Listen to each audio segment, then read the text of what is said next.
everyone. Today I am here with Claritha. She is a spiritual mentor. I'm going to let her give you a little bit of a rundown of what all she does, and then we're going to start with an amazing conversation. Hi, everyone. I am Claritha Yeager. I'm a doctor of acupuncture and Chinese medicine. I've had a private practice for 14 years now, and I'm also a Reiki master teacher and spiritual mentor, focusing on supporting intuitive women to really trust themselves again so they can get clarity in order to make those empowered decisions so they have a life that they actually love. I love that. And what is the name of your website if you want to share? My website is Jade Path Acupuncture, jade like the stone, path like a path that you walk, and then the word acupuncture.com. Love it. Okay, so let's get down to it. What is a decision that you made that looked completely irrational to everyone else, but that you knew that it was right even before you had evidence or proof? There are so many of those instances, um, but one of them that stands out strongly to me is moving across the country in the middle of winter to a city where I didn't know anybody. So I had just graduated art school outside of Seattle, and it was January, and I wanted to move to Chicago. Which, like, who moves to Chicago in the winter? Nobody. I was going to say it's going from one cold place to another cold place. Yeah, really cold place. But for a while, I had just been called. There was this knowing inside of me that was like, move east, move east, move east. And at that time I thought I wanted to go into advertising. And so I packed up my truck and drove across the country in January and arrived to Chicago. And it wasn't right away that I was like, oh, this is like everything was perfect. It took me a little bit, but eventually I knew I was supposed to be there. I found the career that I loved. I found the man that I loved that I wanted to marry, and so things just kind of snowballed from there. So everybody looked at me like I was a little crazy, but it worked out, and I just knew. I just knew. I love that. And I'm originally from Chicago. So where did you move to there? Were you like downtown or were you in the suburbs? I moved to the suburbs, like Aurora, Uh-huh. for just like a few months. Yeah. But then I really wanted the energy of the city because I was like, if I want to work downtown and be downtown and make friends downtown, I need to be downtown. So I moved to Wrigleyville. Of So all places. fun. Yeah, I think it's one of those places that feels kind of like it's going to be fun. It's lively. So that's where I moved. That was the first neighborhood that I moved in. And then, the next 20 years, I kind of moved around a little bit within the city, but that's where I started. Wrigleyville has like its own vibe. It's like its own little like town within Chicago. It's such a Hmm. very cool area and just all the people coming out for the games and all of Yeah, it. I mean, it just no joke about the energy. it's a Cuz vibe. It's a yeah, vibe. it is a total vibe. Okay, what do you think intuitive women are actually addicted to when they constantly second guess themselves? This is a really good question. And what I have noticed working with clients over the past few years is that women know, but oftentimes they're looking for that external confirmation of something they already know. And sometimes it's because they haven't moved on that knowing. So they haven't maybe developed that like trust muscle with their intuition just yet. But that external confirmation is something that, they're seeking from other people who are intuitive or are empathic or are understanding their journey. Well, and so much of what we do today and what we experience today, especially on like socials, is outsourcing of power to Oh, everyone else, everywhere else you look. I mean, you can see five different people that you follow all telling you opposite things.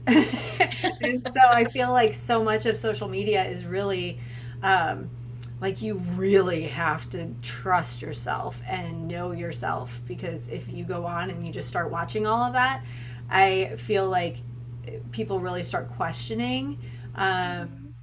who they are and what they're doing. And I love social media for so many things, but that is one of my not favorite things about it. Yeah.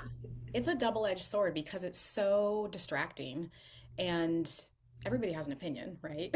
Yeah, Absolutely yeah. everybody.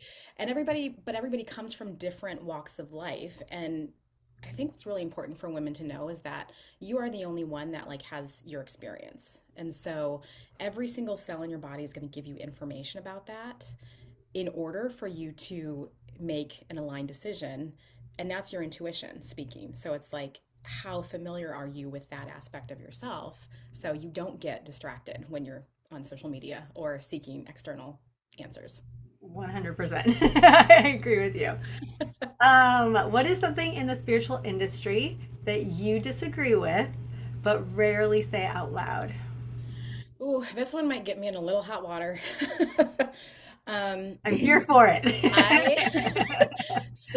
I am a big proponent of like herbal medicine. So as an acupuncturist and a doctor of Chinese medicine, we use herbs to help people with all sorts of physical ailments, all sorts of like emotional support.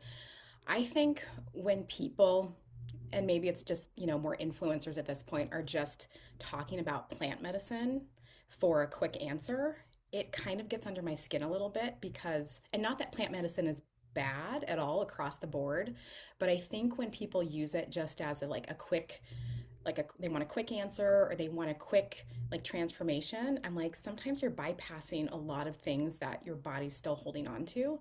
And it could be problematic to Yeah. readjust after those types of ceremonies. So I feel like you still have to, like, a lot of people, maybe not everybody, but like just jump to the plant medicine instead of doing some more of those internal processes to get to all of the benefits of like a plant medicine ceremony. Well, and I also think that, like, when I hear plant medicine, even though my brother is also a doctor of Chinese medicine, like, my brain does not go to, okay, teas and like, we're going to try this and that. It's Right. like the hardcore, we're going to do Yeah. ayahuasca and we're going to do this and that. Like, for me, what I have found is that, I've been on several retreats, and cacao is this, everybody talks about cacao. But for me, like, my GI system cannot handle it. It makes me really sick. And it does, like, it's a So vasodilate, dilator. right? Yeah. Yeah, Yep. and like I get really flushed and like my stomach is just jacked up and all of the things. And so I'm like, people need to research and make sure Yes. that they kind of look really hard into those different things before they just jump in, Mhm. especially if they do have a lot of health issues. It's not for everyone. Correct. Correct. Yeah. And it's as again, it goes back to like knowing yourself and knowing your body, maybe before jumping into something. I don't want to say it's extreme because sometimes it's not extreme, but Correct. it could be. And so, in order to not have a bad experience, either in that ceremony, in that weekend, or afterwards, it's like there's still maybe work to do to prep the body. There's still work to do to prep the energy field, or like the mental aspect of it too. Have you ever followed your intuition and been wrong? And if you did, what did that teach you about discernment? Yes. And I think it's not a bad thing.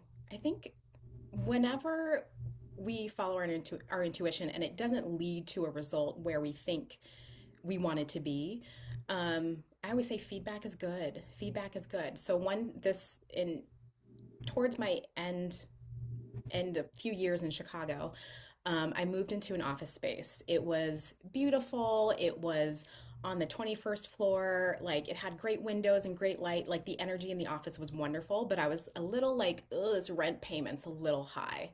And they made me sign a 5-year lease. And I was like, I don't know, but like my practice was growing. I was getting very busy. And so my husband was like, I don't know. And I was like, I'm doing it. I'm doing it. Everything says yes. That was in mm, maybe the summer of 2019. And then the spring of 2020 hit. And my office is in downtown Chicago. There's a lot of things going on in downtown Chicago after that. Nobody wanted to come to my office. And so it was a really tough space to be for a few years because I was locked into this lease that I could not get out of. And I had to pay all this money every month when there was not a lot coming in necessarily. And so all of my intuition was like, yes, do move into this space. And so the one thing, the biggest lesson I got out of that was to like, yes, follow your intuition because I knew I had to move from the place that I was in previously, but it gave me a little bit more discernment in that I need to follow my intuition, but I need to ground it a little bit more in like the 3D physical reality to make sure it like ticks some of those extra boxes that make me feel safe Hmm. in a way that, or I don't say made me feel safe because not every time you trust your intuition, it feels safe. But it just gave me a wider like perspective of things I need to pay attention to know if I was ever going to do that again. And as far as like setting up my business, it gave me some extra feedback and information about like, okay, so like if this happens again next time, I have other things that I want to pay attention to that I want to ask myself, that I want to ask my guidance team about in order to move forward and not find myself in a position like that. But again, It's so interesting that you that you experienced that because I also did one similar. I a few years ago opened a somatic healing um, studio, and okay. it's called Soul, and it was this beautiful space. I literally had visions of like how to decorate it and all of that. Like that took like 2 days after I ordered the stuff because I was like, I just knew it was like meant to Mhm. be. And I had to sign a 6 month lease. It was like $6,000. So I'm sure yours was probably way, way more, being in downtown Chicago and for 5 years. But I realized after that there were two key things. One, people hear somatics, but they don't actually understand what they are. So there was in St. Louis, there was like nothing somatic. And so here I am opening a somatic studio, and people really don't have the education about what that is. Now it's been a few years, and now it's blowing up here. But also, I realized that I had a lot of work to do on myself in terms of fear of being seen because I had this studio and I would talk about it to the people close to me, but I wasn't advertising. I wasn't doing the things to actually get people there. And it was an expensive lesson, but it was a really great lesson.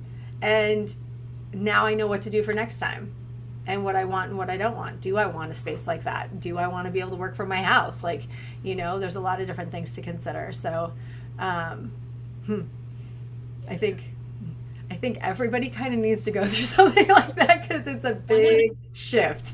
Yeah, one of the most important things I learned that I just want to add to that experience as far as discernment is realizing like how I wanted to practice as I expanded like who I was in the world.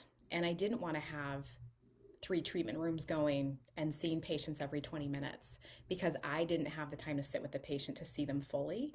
And the Mm. patient wasn't getting, in my opinion, the people that were coming to me needed more time. And so after being at space and after moving and reestablishing my practice, I was like, nope, it's going to be a single treatment room. We're going to go slow and we're going to go deep, and that's it. How long are sessions with you now? It depends on what people are coming in for. The shortest one is like a half an hour, and it's just like a cupping session. But if we're doing like acupuncture and energy work, it's 2 hours. Which is fantastic because Yeah, you can yeah, incorporate, I think, so many of the things that you do in a 2 hour session. absolutely. We do all the things. It's like a create your own adventure. I love Hmm. that. Yeah. And I've had people leave there and, they want to come back and work with you again Mhm. because Yeah. it's different than when you go somewhere and you literally feel like you're just being pushed through to the next person and the next Yeah. person and the next person. Yeah. You got a 15-minute appointment here, and it's on to the next thing. And like we've all been there, and sometimes that's necessary, but that's not like how I like to. hold space for people. What do you think is the emotional cost of constantly waiting for certainty before you make a move? Ooh, there's a lot. I think frustration, I think sadness. I see so many people standing in between, and they're a little bit like frozen in a sense. And I think it just continues the internal struggle. It just perpetuates that, which is not good for the body. I see so many folks who have physical issues because of emotional frustration, or they're not fulfilled, or they realize they're in a life that they don't love anymore. And so it's like they know what they want to do, but they're not moving yet. And that just creates a lot of internal, what we call like chi stagnation, which can, manifest through the body in a lot of different ways. So it just sort of perpetuates that, that cycle until they decide to move. Well, and I feel like that what I tend to see a lot is that you have people who are, um, a lot of people don't know somatically that anxiety and excitement actually feel the same in the body. So there's so many people that I've worked with who are like, I want to do this, I want to do that, and I'm stuck, but they have the opportunity to do it and they feel in their body. And instead of recognizing, oh, this is actually excitement, they go the anxiety route and then they don't do it. And I'm like, I'm a big proponent of like, not necessarily always do it scared, but like really look at what the opportunity is, what's in front of you, what is your body actually telling you? Is it resistance to this, or is it resistance to, ooh, it's uncertainty and I don't know, and what if? But what if that what if could be amazing? Yeah. Yeah. I think, um, yeah, Go I ahead. love that. What if is amazing? Because I think that sometimes we don't let our brains go that route, you know. It's And if more you're of like, always oh, like I've been sitting in, programmed that's scary or bad, or it could be get catastrophic, which like, it's probably a very small percentage of that actually. and I've really tried, I think, to not live in fear. I think so much of what I hear and see from people is just people just scared and living in fear. And I just don't want to live in that energy. I would rather see, um, this could potentially be this way or that way. And I'm trying now to consistently say to whatever you believe in, God, universe, source, whatever it is, um, please show me how good things can get, and go Yeah. at everything from that perspective. Not saying that nothing bad ever happens, but there's the duality, right? There's this, but there can also be this at the same time.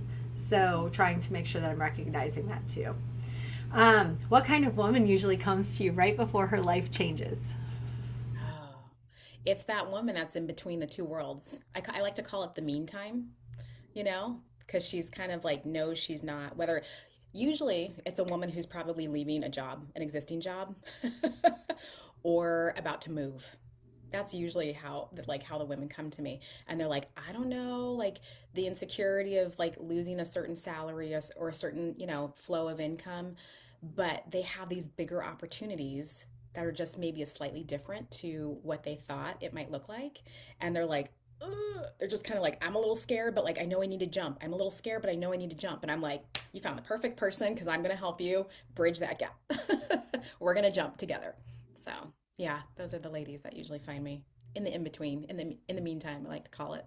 Do you find that it takes a certain number of sessions to get them to where they're actually ready to leap?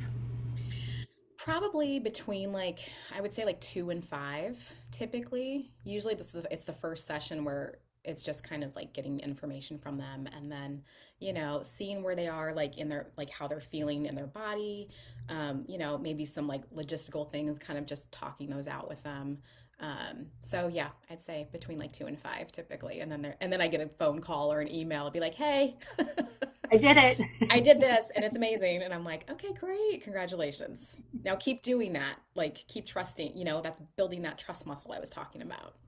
You need like a wall of testimonials I for all of do. the people I do. that have jumped. Yeah. Um, what is a hard season that forced you to become unavailable for your old identity? Oh, I went through a period when I was probably in my early 20s, maybe mid 20s, and I thought I could help everybody. I was like, I'm a nice person. I can kind of like, I work with energy. I kind of see the bigger picture of what's going on. And I didn't realize that some of the people around me were, what I call energy vampires. They were just kind of taking advantage of my good energy and my good nature. And I started to get like really depleted. Like I started to have like really bad insomnia, really bad anxiety, and eventually I was like, oh, I need to separate myself from these people, which was a little tough because they were kind of like family, like relatives. But I slowly was like, all right, boundaries, really strong boundaries, and like some cord cutting and things like that. And then I was like, okay, that was very necessary. And I probably sat in that energy for longer than I needed to, just because I didn't want to offend anybody or, be like, be the bad person in the family. Um, but once I did it, I was like, wow, that should have been done sooner. So, I've had to cut a few of those, and I understand that. And then, usually, depending on how much of an energy vampire they are, there may be backlash from that you're also dealing with. And but I have found that every time that I have done it, it has been 1000% worth it, mhm. and I would never go back. Right. 100%. Yeah. What's something that women call intuition that you think is actually fear? Mm. I think when they're, excuse me, constantly kind of making themselves small to not try new things because new sometimes is scary, but new, you just don't have information, you know? So the things that they're really called to do, but they're like, oh, I can't because like, they're maybe they want more information about it or um yeah, and it from an outsider's view, it might not look like a big thing, for people who have kind of like are really good, like you said, at like jumping in and just like you said, doing it scared.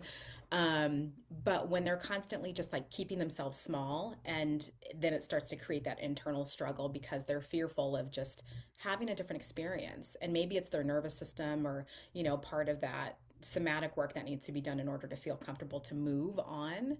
Um, but I feel like a lot of the time it's just the stories that we make up about the things that we haven't experienced yet. So, This is my favorite question I'm going to ask you.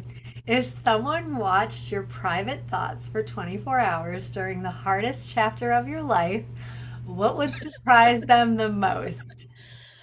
ooh, probably that I'm like not the perfect, like I'm not the like I'm a mentor, but like I'm also a human. So I have, the just like angry, kind of nasty thoughts that everybody else has when they're going through something hard, whether it's like, something hard in a relationship or like my body's not feeling the best.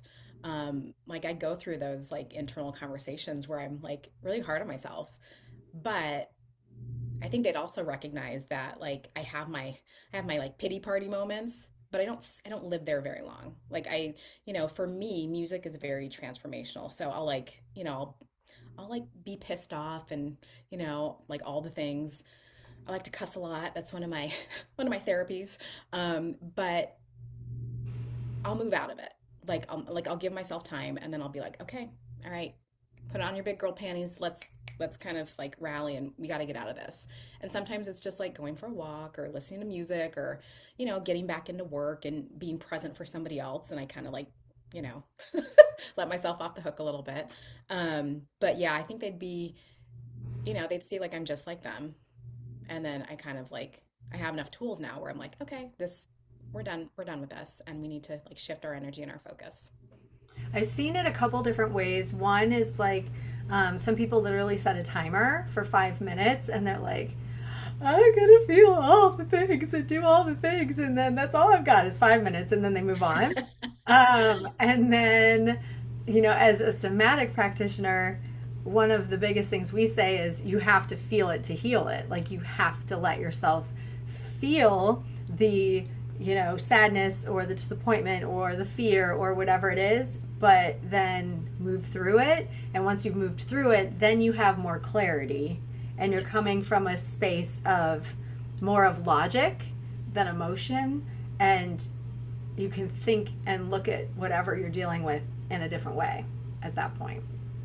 Isn't it like 90 seconds? Like fully, I 90 don't know if seconds there's if you different, fully it's let yourself fully. feel it, but most people don't do that, or they really don't even know how.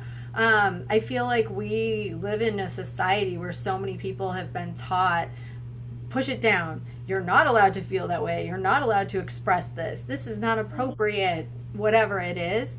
And so, like, one of the things that I teach my daughter, who's 12 and chronically ill, is, you know, we both deal with a lot of anger with like the doctors and the frustration of not being heard when we go to see different people or get different tests and that kind of thing. And so we'll come home and I'm like, okay, grab a pillow.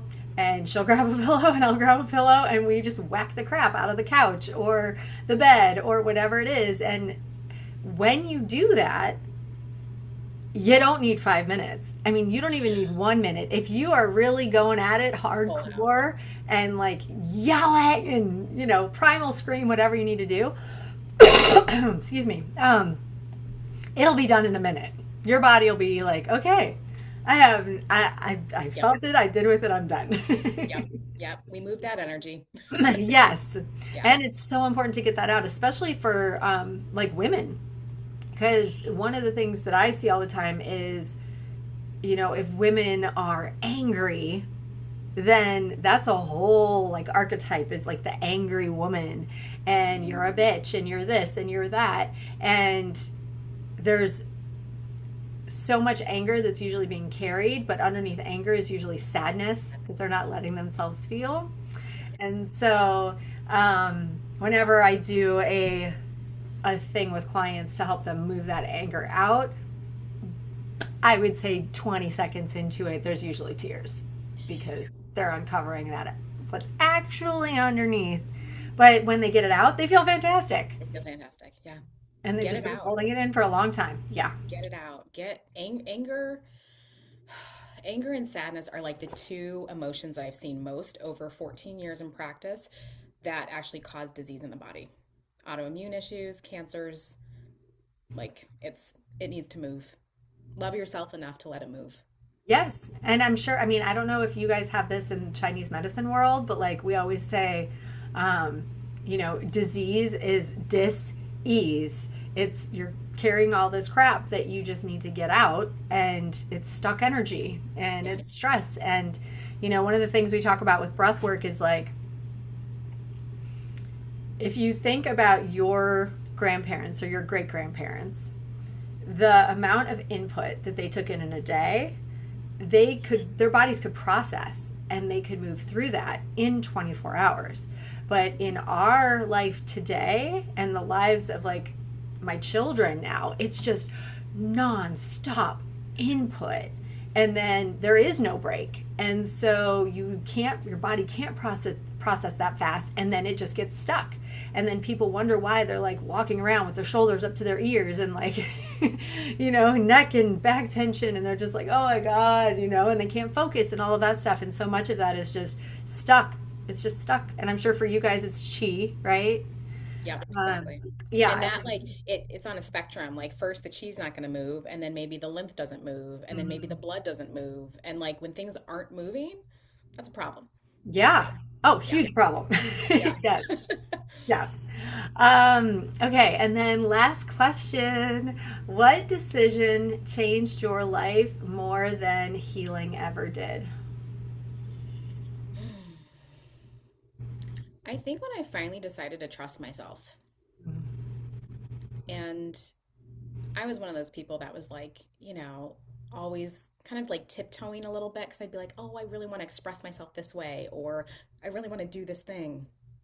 and I would maybe put it off or just put it to the side or just be like, no, I can't. Like, that's not, who's going to listen to that? Or who's going to like watch that? Or who's going to enjoy that? And then when I decided to just trust myself and do things, even if it was just for me, I was like, oh, this gets to be more fun. and and I know as lot like I know it's like me and me, like me and my higher self, or like me and my, like, I call them my guidance team. And it doesn't matter what anybody else does. It doesn't matter what anybody else does. And so I'm like, okay, me first. And not in a selfish way, but it's like in a loving yourself enough way to just know who you are so that you can make the best decisions for your life. Because that's really what's going to create the ultimate happiness. So, That's a great place to leave off. Okay, so thank you so much, Clarissa, for joining us today. thank you for And having me.